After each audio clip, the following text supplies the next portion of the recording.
You've been told boredom is harmless, that it's just an inconvenience, a mood, something you fix by picking up your phone. That's wrong. Boredom isn't a feeling.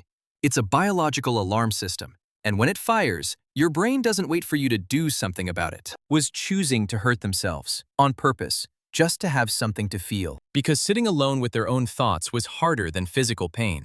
This is what psychology calls the boredom paradox. And by the end of this video, you're going to understand why every decision you make, every distraction you reach for, makes complete sense once you know what's actually happening inside your head. In 2014, a psychologist named Timothy Wilson at the University of Virginia ran one of the strangest experiments in modern psychology. He asked volunteers to do something simple. Go into a room, sit down, and think. No phone, no book, no music, no talking.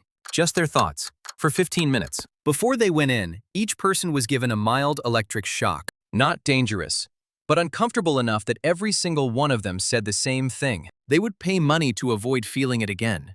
Then the door closed. 6 minutes into the study, on average, something happened. People started pressing a button on the table, a button they had been told clearly would shock them. 2/3 of the men pressed it. A quarter of the women pressed it. One man pressed it 190 times. Wilson published the results and wrote something that has stayed in scientific literature ever since. The mind does not like to be idle. That's the polite version. The accurate version is this. Your brain experiences its own silence as a threat, and it will hurt itself to escape it. Here's the part nobody talks about. This isn't a modern problem. This isn't because of smartphones or social media or short attention spans. It goes back much further than that.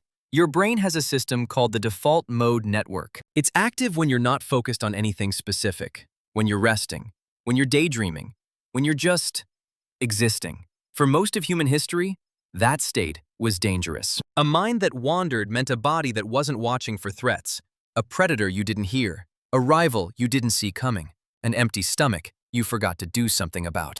So your brain evolved to treat mental silence like an emergency signal, not a break, an emergency. It doesn't know you're sitting safely in a room. It doesn't know there are no predators. It just knows that nothing is happening. And for 300,000 years of human evolution, nothing happening meant something was very wrong.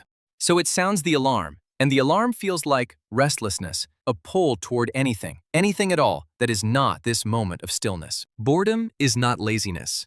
It is your ancient brain doing exactly what it was built to do. Neuroscientist Mary Helen Imordino Yang at the University of Southern California spent years studying what the default mode network actually does when it's allowed to run.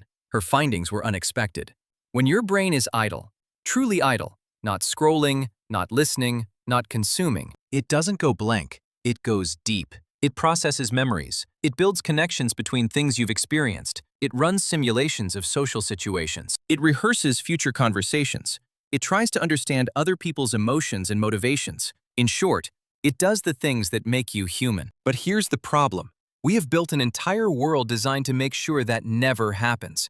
The average person checks their phone 96 times a day. That's once every 10 minutes. Every single time you reach for it, every scroll, every notification, you are interrupting the one process your brain needs to understand your own life. You are not resting when you scroll. You are preventing rest. The phone isn't the cure for boredom. It's the reason boredom has become unbearable, because the more you escape it, the less tolerance you build for it. And the less tolerance you have, the more intense the alarm becomes. It's a loop that a tobacco scientist could have designed. Because it works exactly the same way. If this is the kind of thing your brain needed to hear today, there's more where that came from. Every week, one idea that changes how you see something you thought you already understood. Here's what Wilson found at the end of his study. The people who were most uncomfortable sitting with their thoughts were not the ones with the worst lives. They were not more depressed, not more anxious, not more damaged. They were just more practiced at escaping. Every time you've reached for your phone in an elevator, every time you've put on a video to fall asleep, every time you've opened an app the second a meeting ended. You weren't weak.